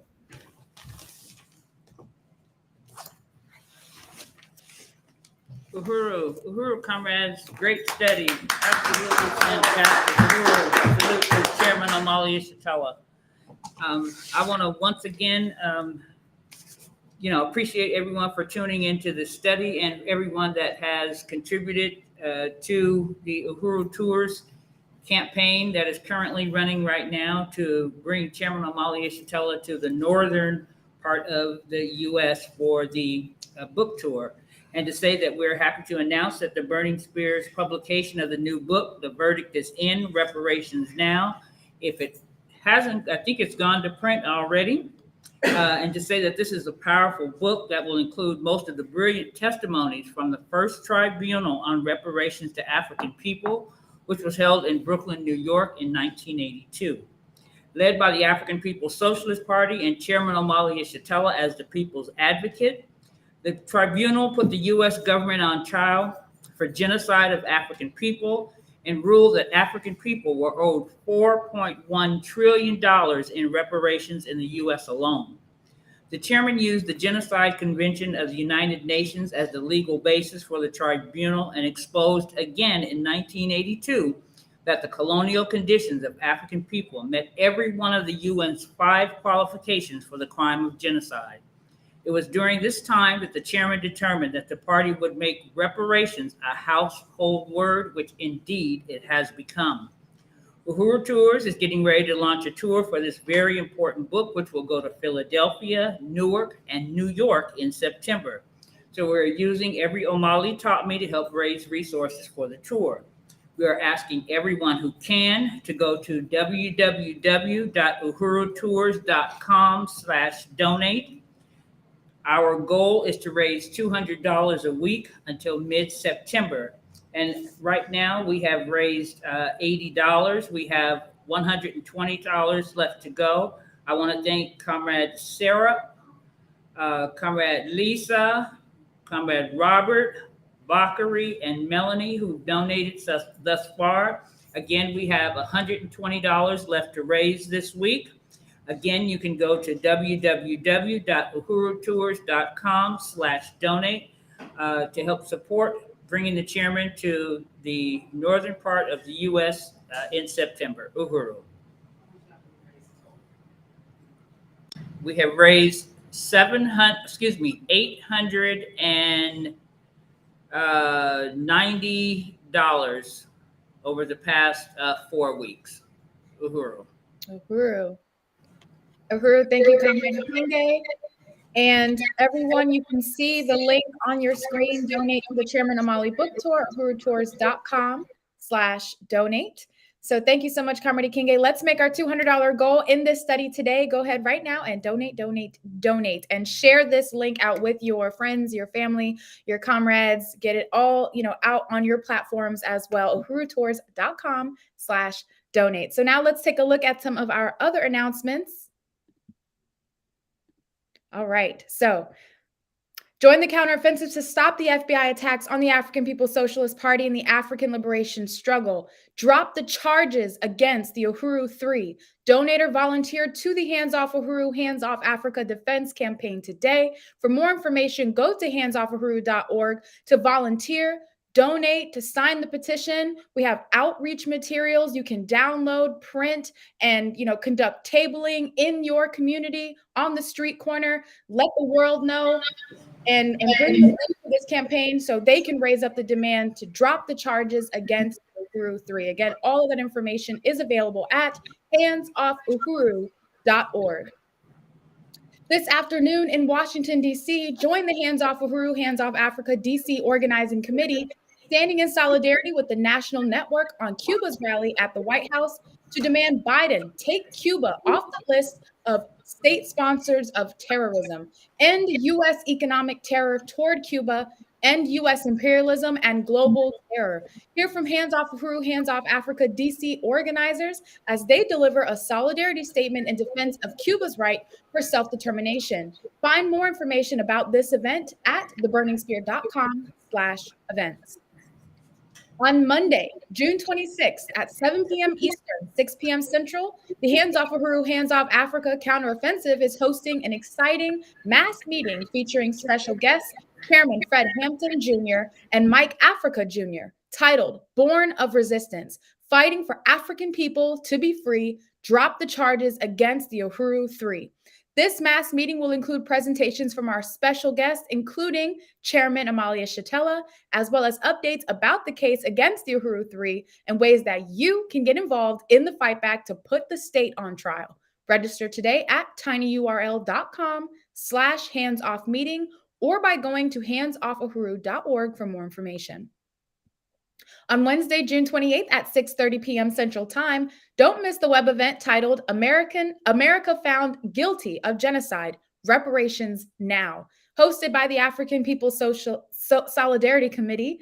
Learn more about the revolutionary demand for reparations, why reparations are owed, and how white people can organize under the leadership of the African People's Socialist Party to build a mass movement for reparations, featuring a presentation by APSC Chair Penny Hess, one of the Uhuru 3, and recordings from the 1982 World Tribunal on Reparations to Black People organized by the African People's Socialist Party. You can register at tinyurl.com/reparationsnow2023. Every Thursday at 1 p.m. Eastern, 8 p.m. Central Africa time, tune in live for the Hands Off Uhuru, Hands Off Africa, Africa Region broadcast. Watch and follow on Facebook at www.facebook.com/APSP Africa Region. To the Midwest region of the U.S., come to St. Louis's own One Africa, One Nation Farmers Market, a program of the Black Power Blueprint to end food apartheid and build economic development in North St. Louis. The market runs 10 a.m. to 3 p.m. in the new, beautiful location, the historic O'Fallon Park, on the first Saturday of every month. The remaining market dates are Saturday, July 1st, August 5th, September 2nd, and then a special Halloween festival on October 28th. For more information, visit oneafricamarket.com. And again, very exciting, announcing the new book, The Verdict is In, Reparations Now. This is the 40th anniversary edition of the report from the 1982 World Tribunal on Reparations to African People, including a foreword by Loezi Kinshasa, additional testimonies, and an epilogue by Chairman Omali Yeshitela. You can pre-order your copy now at theburningspear.store. And make sure you like and subscribe to the Burning Spear TV on YouTube to catch every episode of the Omali Taught Me Sunday Study. And we'll go ahead and wrap up the announcements here. But just to say, anything that was not mentioned today, you can see everything that the Uhuru movement is doing by going to theburningspear.com/events, connecting with one of the events in your location, supporting the different efforts by the Uhuru movement. There's something happening near you or something that you can make happen in your community. So again, for all that information, go to theburningspear.com/events. So we're going to get into the question and answers portion of today's program. And I want to recognize where people are watching from. Thank you so much for tuning in and sharing this broadcast far and wide, as far as Zuckerberg will let us get it. But want to acknowledge where viewers are in the not-so-United Kingdom, St. Louis, Missouri, Lakeland, Florida, Brooklyn, New York. That's Comrade Aronde, who was actually present and part of the organizing work for the 1982 World Tribunal. So shout out to Aronde. Oakland, California, San Diego, California, Collegeville, Pennsylvania, Lexington, Kentucky, South Africa, the Impedum Kokosi branch. And I want to shout out Comrade Zakele, Director Tafari, Eddie, Shezi, and George in South Africa. We have viewers in Ecuador, Cleveland, Ohio, Largo, Florida, Boston, Massachusetts, Fresno, California, Bermuda, Fort Myers, Florida. Shout out to Comrade Nyendu, Richmond, Virginia, and Grenada, West Indies, who've all checked in with us today. So thank you, comrades, for tuning in. And Chairman, so we'll bring you back up and start taking these questions. And I just want to, again, really salute this incredible study. And I think that, what we've been able to see and how the party, how you have laid out how we have to understand counterinsurgency. And prior to this study, we had a whole series on the history of anti-colonial struggle and anti-colonial revolutions throughout the world. And we saw in that, the kinds of counterinsurgency efforts by the US government and the colonial powers to try to stifle those revolutions. And when you look at the conditions of African people in this country and in other places where the US has directly intervened to crush our efforts, the same conditions apply. When we look at the drug war that was imposed on African people, the crack cocaine epidemic, that looks like the opium wars that were held, made in China to be able to exploit the resources of China and the people of China. And that all of these conditions, all of these attacks can only explain that African people constitute a prisoner nation inside the US, that there's no such thing as an African American, that African people constitute a prisoner nation inside this country, that African people are colonized subjects. And this is a thing that the colonizer does to quell the insurgency of the colonized. So there's no other explanation for who we are and our place, in the world, except the definition and the leadership that the chairman has provided. This is why understanding everything that we're going through, even right now, as counterinsurgency is so important. And so I just wanted to say that before we take our first question. That was just, that's something that just stood out to me, throughout this whole 3-part series that we've embarked on up to now. So, Chairman, want to take this first question. Looks like we have one from Comrade Director Tafari in South Africa. Says, my question is regarding neo-colonial leaders who are now adopting the quote unquote revolutionary rhetoric. Sometimes the masses can immediately see that they are scamming us. How can the masses see through this agenda of these people? Well, thank you, Comrade Tafari. Yeah, it's something you never hear anybody who is trying to destroy the revolution from within our own colonized community saying that I have a reactionary program. I'm going to try to take you to reactionary direction. I'm going to help you become better oppressed. They always come, proclaiming to represent the people, and they use the fact that they try to pretend to be revolutionaries as a statement of just the significance that even they and our oppressors recognize in revolution itself in terms of being necessary to overturn our circumstances. So in many ways, the fact that they have to clothe themselves as revolutionaries validates the fact for real revolutionaries. And so there's nothing that you can do to stop opposers and people who will function as opportunists except to expose them in the process of building our own capacity. And yelling from, standing on the wayside, yelling from afar won't do it. We got to be in our communities as you are. And as you are trying to implement throughout Africa, I've seen you trying to do that. I saw this morning, I was watching Comrade Brother Asa in Everton West Township, right there in what they call South Africa, doing community political education, talking to the community about dialectics. And whoever heard of African working class impoverished community engaged in a public discussion around dialectics. And that's the kind of stuff that we do. And in the process of educating masses of our people, but not just thinking that study alone in some kind of academic arena is a solution, but also helping the people to take on the practical contradictions that they're confronted with. The people make revolution, but African internationalists lead them.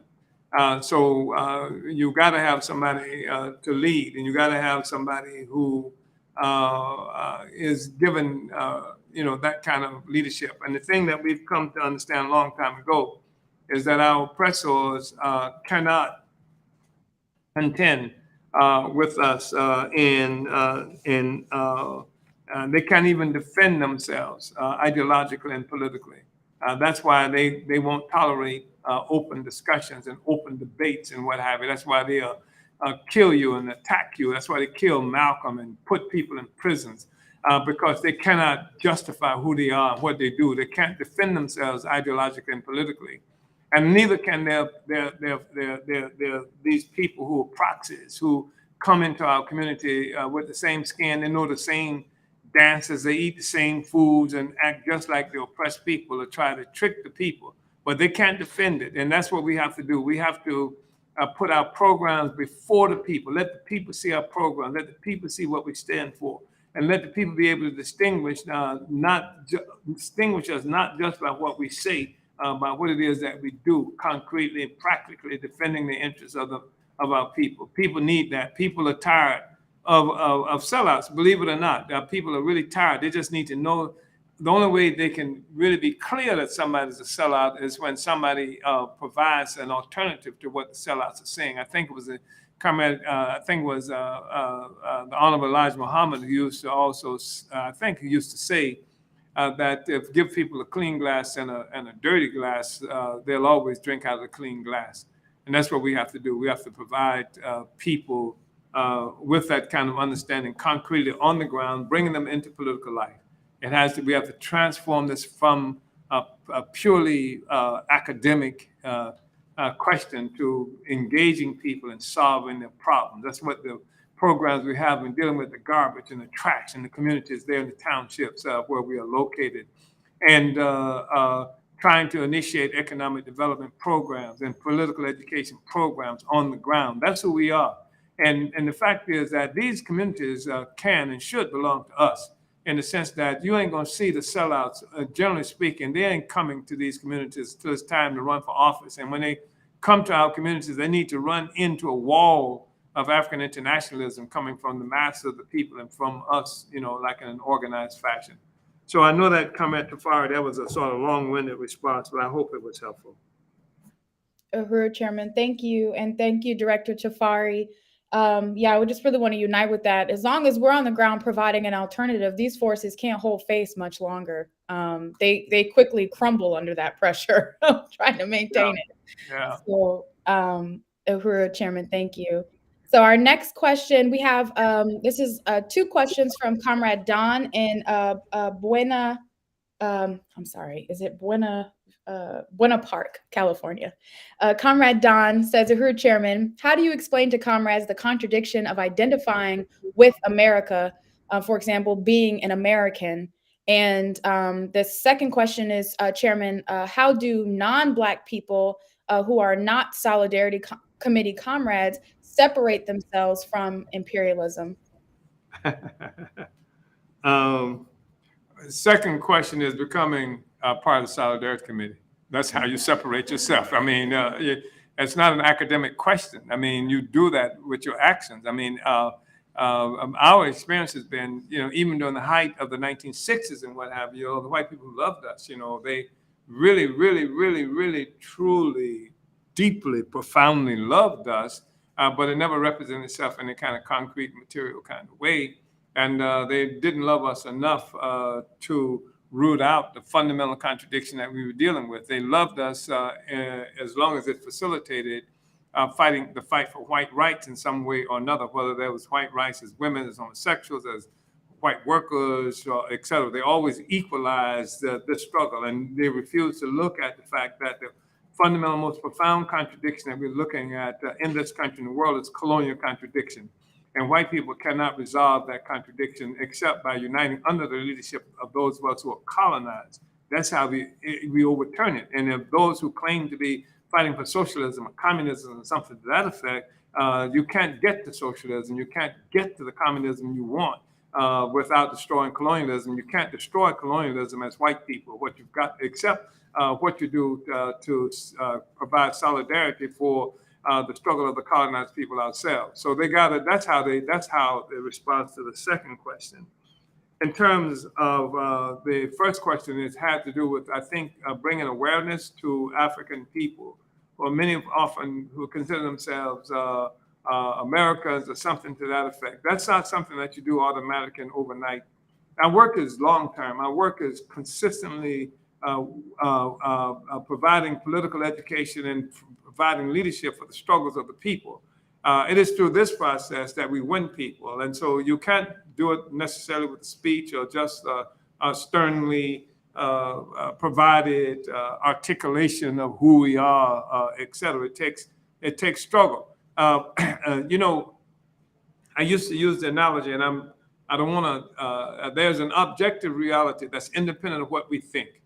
You can think anything you want to, but independent of your thoughts. I've seen Africans carrying American flags, have them snatched out of their hands and clubbed to death by white mobs. I think about Boston during the height of the busing struggle there, where this little child had the American flag during the demonstration that was snatched from him. And the fact is, there's an objective reality, that is to say, what is true in the real world, in the world, what is true, and then there's a subjective reality or assumption. That's what's in your brain. And when you're best is when what's in your brain is consistent with what's in the world. And you can be told, as we are told all the time. I mean, for example, the analogy I've used often is that we can be sitting at a table like this, and we can be told, and somebody in this room right now, or not in this room where I am, but it's possible somebody in this room, the majority of people may even think that this table is actually a car. And somebody's got to be brave enough to say, that is not a car. That a car has these characteristics. That's a table that has these characteristics. You have to do that over and over again. You have to do that even when it looks like you're swimming upstream. Because sooner or later, if you live under colonialism, the police gonna kick that door down. And when the police come in to kick that door down, those who jump on this table and try to drive away gonna be in big time trouble.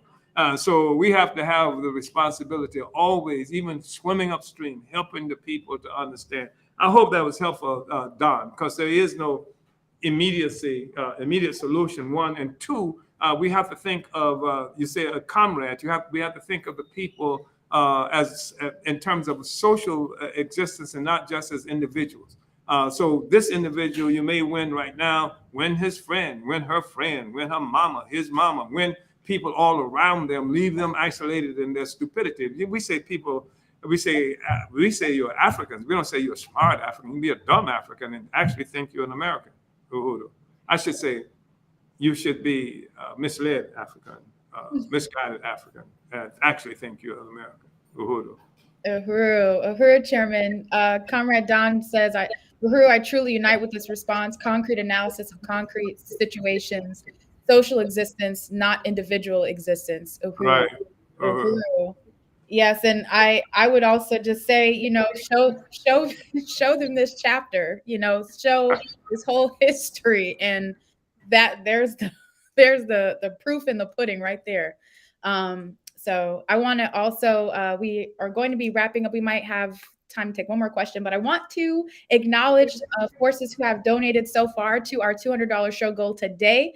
That's Comrade Kitty, Comrade Deputy Chair Onizine Ishitela. Uhuru, thank you. And salute to the Deputy Chair Onizine Ishitela.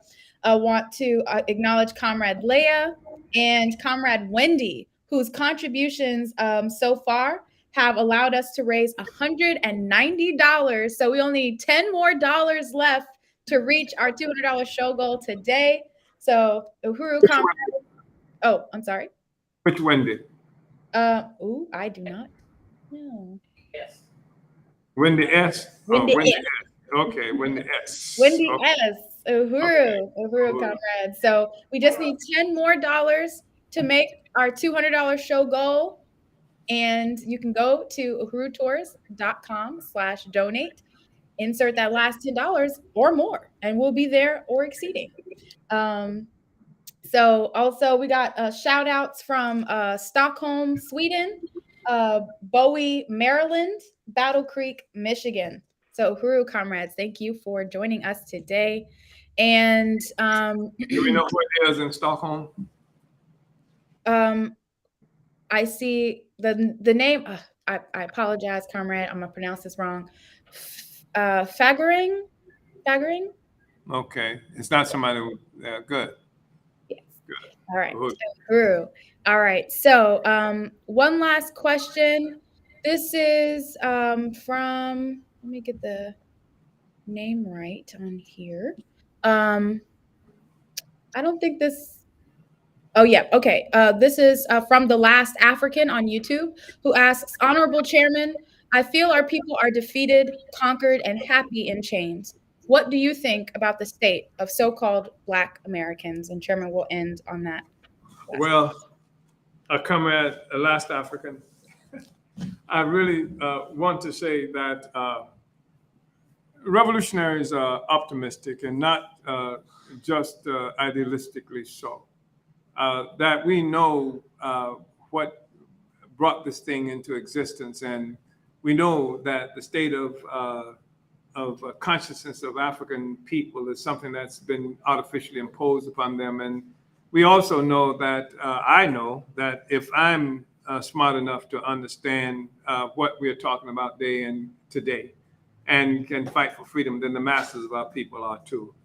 I do believe, Comrade Last African, that it may take an element of arrogance that we should struggle against to assume that it's something that we can understand and accept, and the masses of Black people. Black people want to be free and want to be happy. And it is the responsibility of revolutionaries and those of us who know the way to show the way. So I'm not bound by that sense of helplessness or hopelessness or anything like that. I couldn't do what I do if I were. If I believed that, I wouldn't be here right now engaged in this discussion, because it would be meaningless. I know that African people, heroic African people, I've seen, I live with, I know every community that we live in, I see it expressed all the time. So I am confident of the future precisely because I believe that African people will do what's necessary to win our freedom. I want to say that, they destroyed the Garvey movement and jailed Garvey. They jailed people like Paul Robeson. They killed Malcolm X. They killed Martin Luther King. They killed Fred Hampton. And they killed Patrice Lumumba. They overthrew Nkrumah. They killed all these people and what have you. And I think that in every instance they did that, they saw it as a victory. And it was a victory in terms of the battle. But the war for liberation, the war that human beings are engaged in for freedom, for happiness, which is an optimistic struggle, which believes in the future of humanity, that struggle is impossible to lose. So you have these decadent forces who actually think that murder and mayhem and getting richer and richer at the expense of everybody, that's going to prevail. It's not going to prevail. It's not. That the spirit of the people is such that it requires an ongoing struggle for freedom, and certainly for African people, that is the case.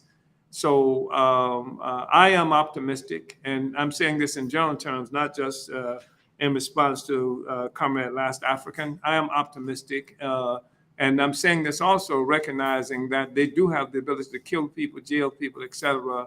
But you think about it, for 100 years, go beyond that. But you look at, in terms of the immediate history of our own movement, Garvey, and it's still here. It's still here. And so they expend tremendous amounts of resources to crush it, but it ain't going nowhere. As long as we oppress, we're going to be organizing to be free.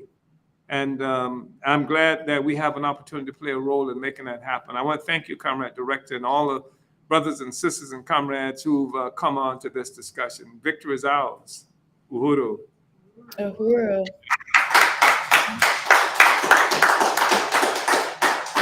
Uhuru, Chairman. And before wrapping, I'd want to acknowledge Comrade Penny Hess, who also made a contribution today. And Penny Hess is the chairwoman of the African People's Solidarity Committee. She is also one of the Uhuru Three. And also to Comrade Feist, who says he got that last $10. So Uhuru, Comrade Feist. Thank you. Nice. Yes, Uhuru. And just to wrap, Chairman, just related to this last question and your very powerful response, I think when sometimes we can see and look at like the conditioning of the conditions of Africans worsening everywhere as a result of the crisis of the colonial mode of production.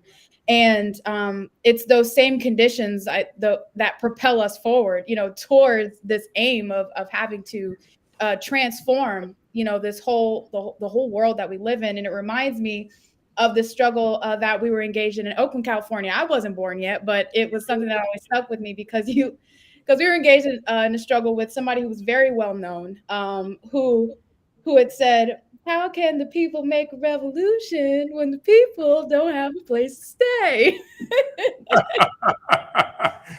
She was very well. She is very well known. And your response, Chairman, your response. That's why people make a revolution, because they don't have to.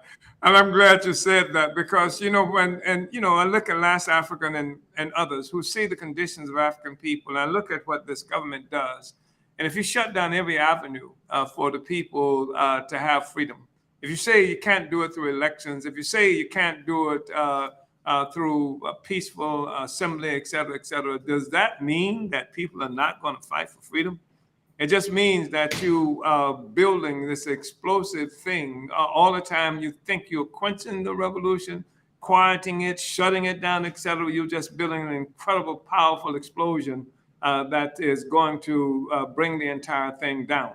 And somebody, I think it was Huey P. Newton, perhaps, who said the role that African people play in this struggle in terms of being able to stop the whole machine. And I think that's true. I just want to say that we believe in the people, and our future is going to be in the hands of the people, and we intend to be part of the people who make and control that future. Thank you, Comrade Director, and brothers and sisters and comrades. Uhuru. Uhuru.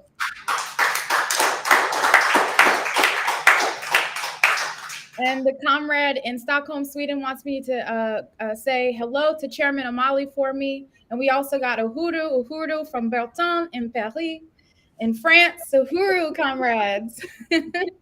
So that will do it for today's Omali Taught Me Sunday study. I want to thank all of you for tuning in with us. Everybody who contributed, you can continue to make a donation at uhurutours.com/donate. I want to thank also the Omali Taught Me show team behind the scenes, pulling this whole process together. And of course, salute the brilliant leadership of Chairman Omali Yeshitela.